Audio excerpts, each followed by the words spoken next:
Mandy Johnson. Welcome back to the station and to this program.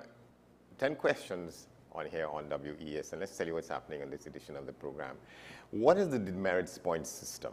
The demerit points system is utilized to track the behavior of drivers by the allocation of points to their driving records for the commission of certain traffic violations and offenses. To encourage and promote safety on the nation's roads, these are some of the points behind which the system was set up, the demerit point system. To improve the standard of driving in Trinidad and Tobago by reducing incidents of road traffic accidents and fatalities. To detect repeat traffic offenders and to reform delinquent drivers through enrollment into rehabilitative driving programs. There are more to it, but those are some of the top in the line, the lists of issues this system is intended to deal with. Well, who needs the demerit point system? There's a sense out there that nobody does. Stan Huggins, he's a senior figure in road safety, the road safety culture in Trinidad and Tobago, and continuing to help build it.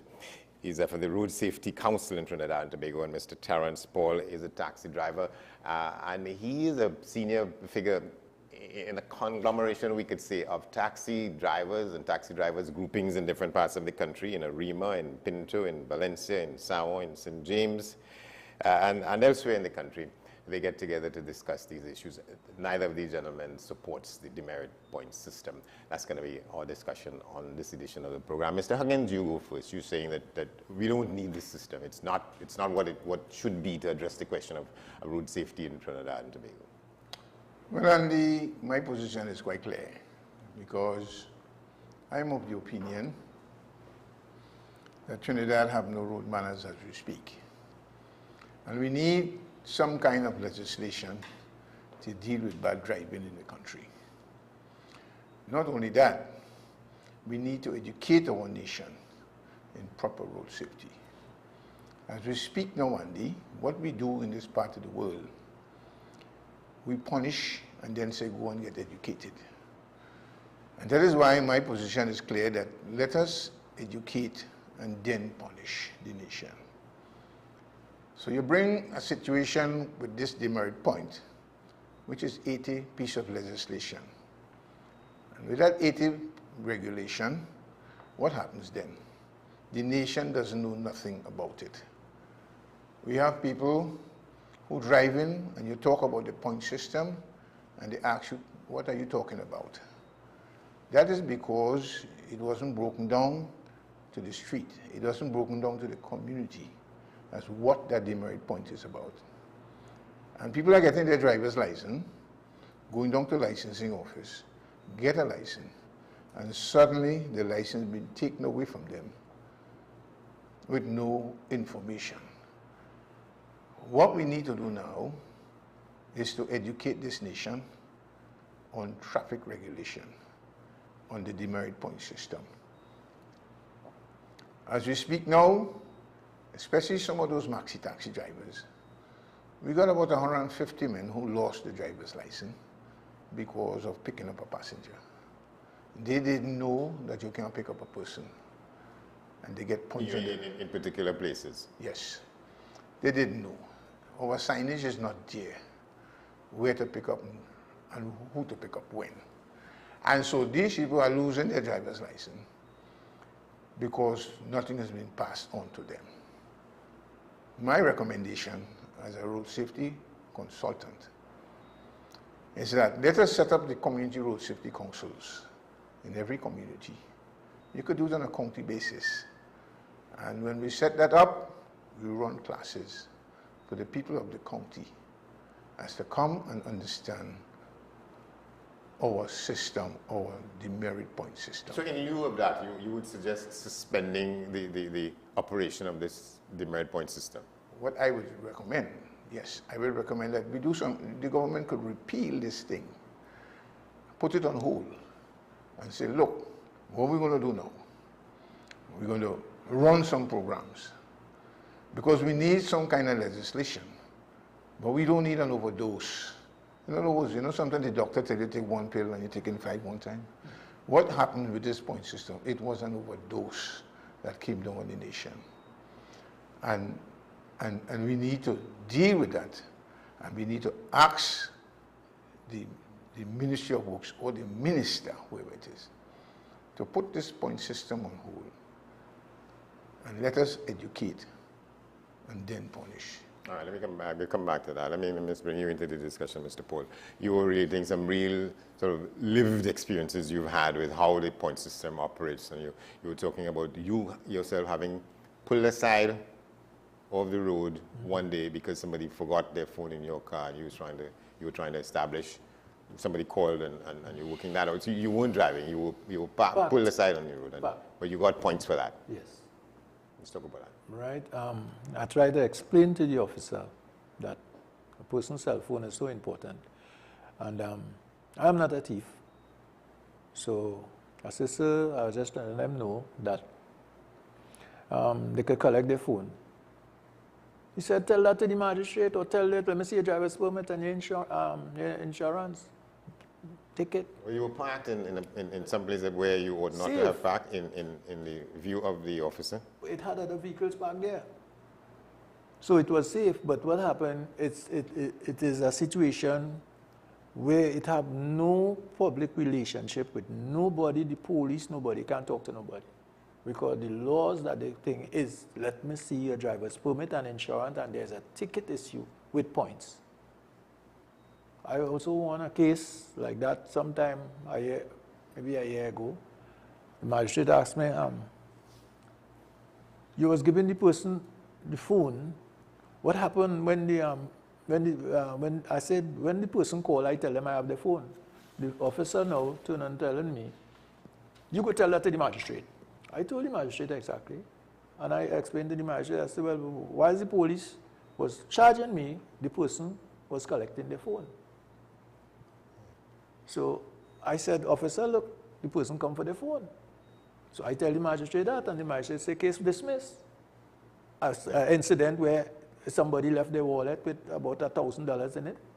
And when I realized what is happening, I pull aside and I check in the wallet to get the information on the wallet. And by pulling aside to get the information, I was charged for a ticket, a parking ticket, with points again. You know, and I find that is like sending the citizens crazy, because at the end of the day, you're trying to do a good to the citizens, but you're becoming a bad person. And the points, you know, have a lifespan of 2 years. Yes. And if you accumulate a certain number of points in a year or over any period of time, you could lose your license. And you've known situations where that has happened. Somebody was plenty people, over 300,000 to 400,000 people driving on the road without license, because the police and the what do you call it? These people that's giving you points for everything. Everything. It have no, you know, I mean, no control over this thing. I totally feel that this thing they should suspend this points thing. And there's a system in which, you know, if you have 1 to 10 points, it's a thing, and you know, between 10 and 20 it's another thing, and that adds up to the possibility that people lose their licenses. And you're saying that is what has happened. Yes. Yeah, you know of cases among your membership in which that has happened. A lot of people suffering. A man buy a brand new bus the other day, and he took a mortgage on his house and the bus and everything, and the points accumulate. He went and hung himself because he couldn't make it no more. He have no other way of bringing in an income as a result of that. A driver's license is no government can give you that. You went and do a regulations, test, sit together. So it's your personal things. I do believe by rights the government should have that authority to just take away a license just so like that. It's something you work for. If you did not qualify for it, then you would have never have it. So this point system, it cannot work in this country, because, and not only that, a lot of people working for people out there. And when you're working for somebody, you have to bring in a certain amount of money. You have to make enough so that you could keep something from what you're giving them. And then you're up against the police, you're up against everybody that's trying to make you more frustrated. So when you end up without a license, you become criminal-minded thinking person. Mr. Huggins, you've been a long campaigner in this, in the question of road safety, generally speaking. Well, what is your sense from what Mr. Paul is saying about how you talk about setting up you want to build a road safety culture in the country, but it's not happening to the extent that it would be effective? You think this makes things worse than they are? Yes, because you see, the question arises is that in his situation, most people innocent in this whole matter. A lot of people don't know the rules, they don't know the regulation. And innocently they fall long into a trap. And that is why I came back with the point that if you educate the nation, all this discussion and whatnot will not happen. Because the man will know, the driver will know, the woman will know, the boys and girls will know that if I do this, this is the consequences. It didn't happen. Now, in my mind, road safety is 3 E's. The first E is education. Because an educated driver is a better driver. An educated passenger is a better passenger. An educated pedestrian is a better pedestrian. The second E is enforcement, which is the police and the traffic wardens. And we must always remember that a traffic warden is a traffic police all over the world. In certain jurisdictions, police don't direct traffic. It is the traffic warden. Let us deal with our traffic wardens, empower them to use the road very effectively to control driving. And the next E is in what you call engineering, which is the working of the road, the building of the roads. And what I have seen about roads, when I was growing up as a boy, Andy, Trinidad used to say it's the land of the hummingbird. And I ain't seen a hummingbird in a long time, but Andy has seen potholes. So Trinidad right now is the land of the potholes, in my mind. And you're getting points why you go down in a pothole, you damage your vehicle, your tires get a crack, you're getting points for tires. That is what you're getting. And because of that, somebody contribute towards that, because if you didn't build the roads properly, you didn't fix the potholes, my tire would not be in that state. But because of your negligence as a state, as a ministry. Yes, if in the process by which this thing became law, in a situation in which there is for a long-standing period an organization such as the Road Safety Association, did the association have anything to do with the discussions which led to the establishment of the law under which the merit point system was set up? We were not consulted. We were not. And as again, it comes like a back door. You bring a piece of legislation, the back door, we wake up one morning and recognize there is a point system in the country like the United States, Canada, and Australia. And a lot of drivers were coming to me, but I got a copy of the legislation, the piece of regulation, and I go through it. And I went to some of the Maxi Taxis Association and said, listen, I want to run some workshop with you guys because this piece of legislation is very draconian. It will damage you guys. Yeah. Most of these Maxi Taxi drivers, not too bright up here to understand what this is about. And they fell down into the trap, right down into the trap. And they lost the driver's license. If we were consulted. So you say they fell down into the trap. I mean, just, you know, how they operated was ultra-vires, what this thing was about. Yes. And they didn't know. But they didn't take heed of what you were saying. Correct. They didn't listen. I am the expert in this thing. I was trained in the United States from the Insurance Institute of America in road safety education and insurance. So what I recognize is that they didn't know. They went and get a driver's license. How they get it, I don't know, Andy. But the question arises, they fell down into the trap and they lost their livelihood. In certain parts of the world, like take for instance Canada, when you have a traffic violation and you're operating a public vehicle like a taxi and like the maxi taxis, what they do, they set that aside and they say, listen, you see, this is your job, right? We can't take your livelihood away. But you see that car park up in your garage, you can't drive it. But you could drive that maxi taxi. All right, I want to come back to you on something. Well, let me come back to you, Mr. Paul. Go back to that case in which you said, so the magistrate dismissed the case. Dismissed the case. But how did that affect the points on the person's record. Well, that didn't go away. When they dismiss the case, the points will go away with the case, right? But this system, that was some years ago. Yeah.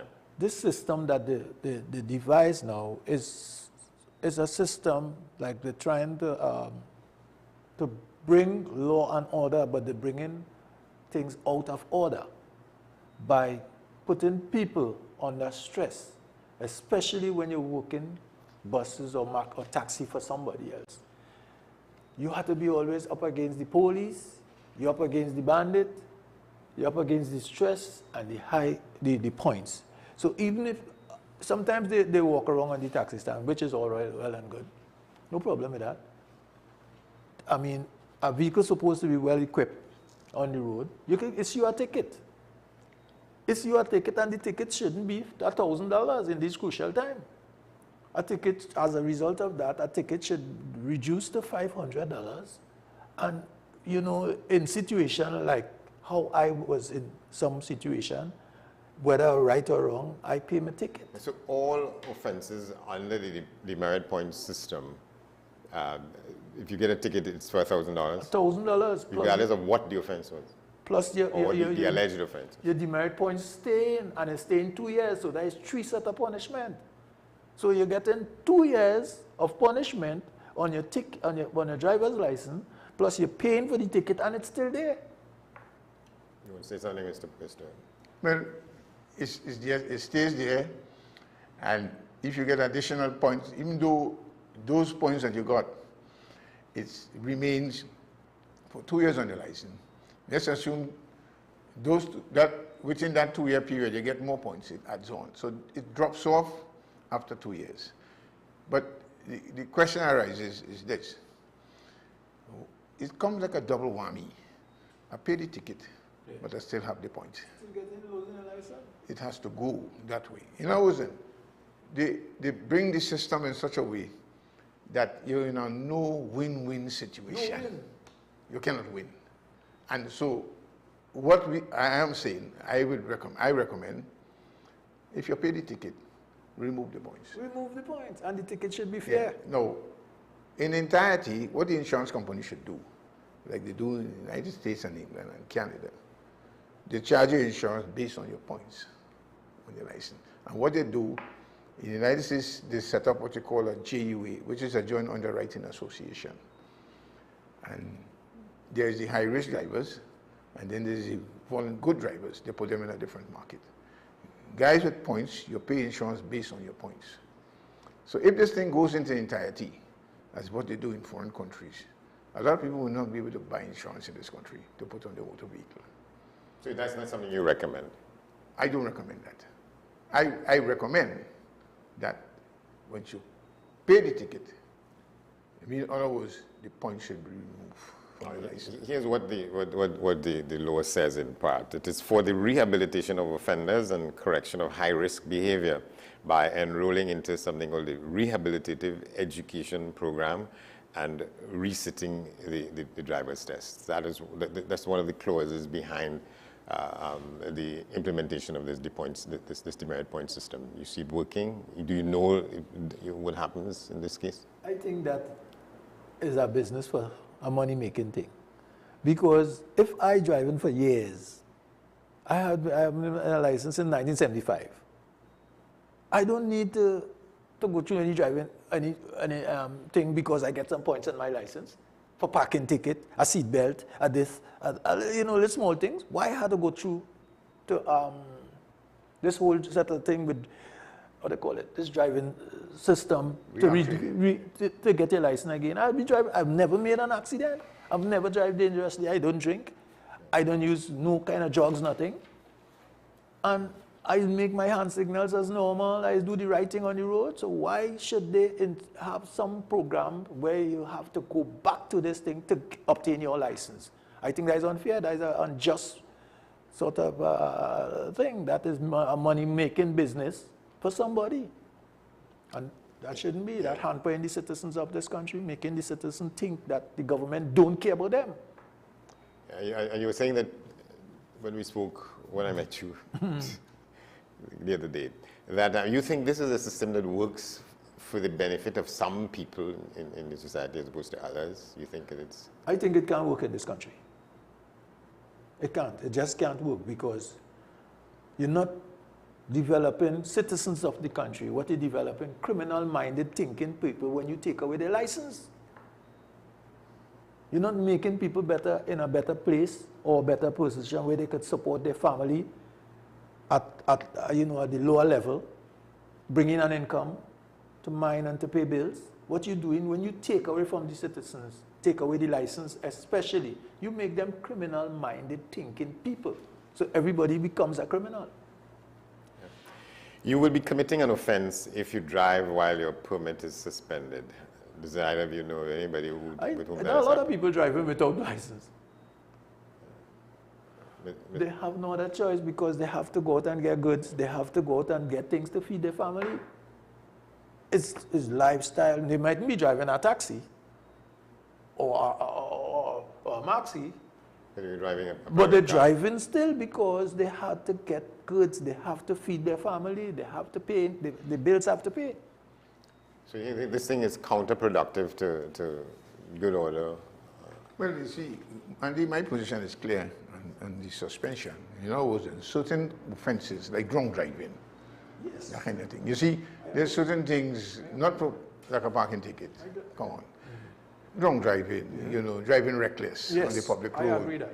Drag racing on the public road and all these different things. I believe that warrants stiff penalty. Loud music sometimes. Yeah, I believe that. But certain violations, which is, call it simple violation, like picking up a passenger, stopping by a corner and that kind of thing. Because we don't have our road space to say, well, all right, you could pull on the side here. We don't have no shoulder on the road in Trinidad. You go on the Eastern Main Road. Can anybody pull on the shoulder? There's no shoulder there. On the highway, there's a shoulder, but there's no shoulder on the road. And sometimes, sometimes you see somebody's ambulance, police vehicles coming through, and the shoulder is ready for emergency purposes. And sometimes the police, instead of they pull on the shoulder because they are emergency, they drive into the center and sending you on the shoulder. Go on the shoulder. You go on the highway and you're seeing it. I don't know who teach the police road safety to tell people, go on the shoulder. And there's emergency, and then go into the center of the traffic. What kind of road safety training is that? And we just use the shoulder, Andy, to open the trunk and take a drink. Partner, a long time I see you. That's how we just treat the shoulder of the road. But I want to let you know that before they bring the demerit point system in the country, I want to show you guys this. The government, $17 million $171 million. 171. Yeah. And that was for what? That was what government collected. Yes. For before the point bad system. drivers. Yes. And this. Or from bad drivers. Yeah, they collect that before they bring the point system in the country.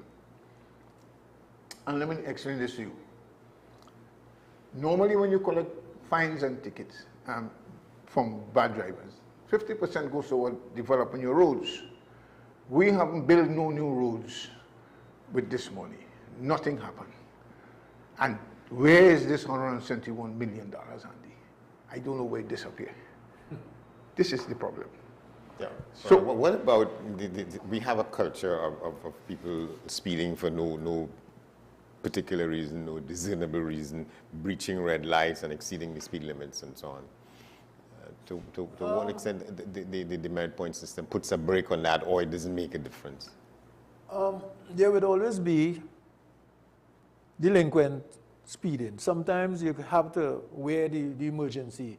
A person could probably have personal reasons for going a little over the limit, right? But it all left to the police discussion, right? Sometimes there's always an emergency. You never know. And maybe you could be rushing somebody to the hospital, trying to save somebody's life. And you explain to the officer, here we go, this person's sick in the vehicle here. They will still get you a ticket with points. You know that to have happened? I know that happened. It happened to two of my friends. And there's reason, but it have road users naturally, some of them they want to do their own thing. Hard drivers. It have those, you could actually see those people are lawbreakers. you could deal with them accordingly. But sometimes there are emergency situations where you might have to exceed a little to, to compromise with certain emergency situations. I have some problems with, like, sometimes, like me now in a situation with passengers. Sometimes they pull it on the seatbelt, the police still charging you. You just roll off from the stand to ride there, so, and you're still on the stand, they come in and charge, but they ain't charging the passenger, They're charging the driver. I had to go to court with a case like that, some coming up. Sometime soon, sometime next month or something like that. I think people could be more reasonable as officers, we human beings. You have to be flexible, understanding it's people you're dealing with, and the police is the best public relation to deal with. It have some in a Rima. This guy, I don't know if I should mention his name and thing, but he and the next one, Philip, and they just randomly, they just trying to give you points, unnecessary. And that bringing rage in Arima, everybody making everybody unhappy. From the time they see them, they call them names. And you think, Mr. Huggins, that there has to be a rationalization of this, a rethinking of the implementation, the operation of the point system? Yes, I believe that it has to be redo. That's what in other words, then we could rewrite that point system, because we need some legislation, and take out certain things like blow balls and all these different things from inside there, because a ball could blow any time. And the question arises is that we have certain things we should put into a point system, a demerit point system, like you see, like jaywalking. In my mind, Andy, if I had my way, I would put that in a demerit point system, because we crossing the road on the phone and all these different things, Andy. And I remember in 2019, I put something up on the papers. And I thought it was in 1920, but it's in 2019. 2019. Let's enforce the jaywalking law. We call it bonksmena down here in Trinidad, but it means the same thing. Sang about that, the Caribbean scene when she talked yes. to people, but that's our attitude, bonksmena. We do that down here. Put that in the demerit point system. This is my feeling. The nonsense has to stop, because when people get bumped, they blame the driver, and you walking in front of the car. But you mean this is a pedestrian who should be penalized for jaywalking? Yes. In the United States, after World War II, when they started bringing cars in the country, they implemented the jaywalking law. You know why? Because cars had to flow in, everybody had to walk in front of a car. So they said, we will fix this problem. And they implemented the jaywalking law. And you can't do that in certain parts. You can't do it in the United States, you can't do it in Australia and Canada. The nonsense like that has to stop. And it have people, sometimes you talk to them, they're crossing all on the green light.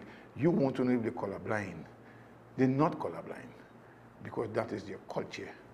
Cross on the green light.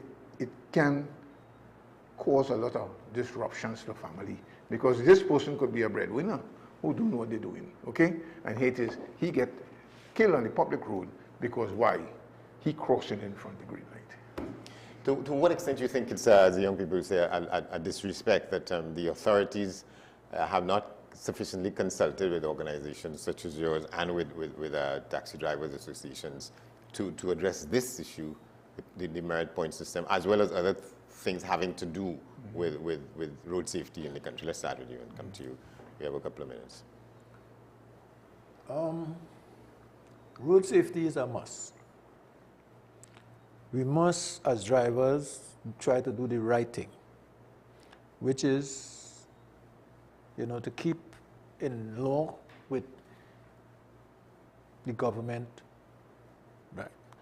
But the advantage of this demerit points system taking away the license of a citizen is wrong. It must come to a stop. Too much citizens is hurting without license. All right, gentlemen, you're going to have to leave it there for now. Thank you, Mr. Paul. Thank you, Mr. Huggins. This has been 10 Questions. I'm Andy Johnson. Thanks for watching. We'll see you next time. Thank you. All right.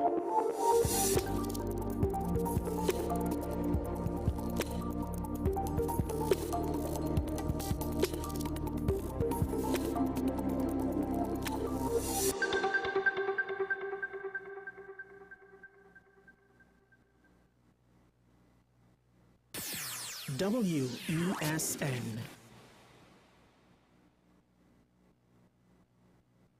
Hello there and welcome to AM Prime on WESN Content Capital. Before we even start this repatriation and reintegration process that we've already failed, or are we doomed to fail? You've got to invest in the institutions that you've established to carry out those sorts of core functions. We now get into the regional updates to give you an understanding of what's happening across our neighboring islands. We have available a number of films that are worth showing. So it was day one when the French Revolution started to develop the concept of universal human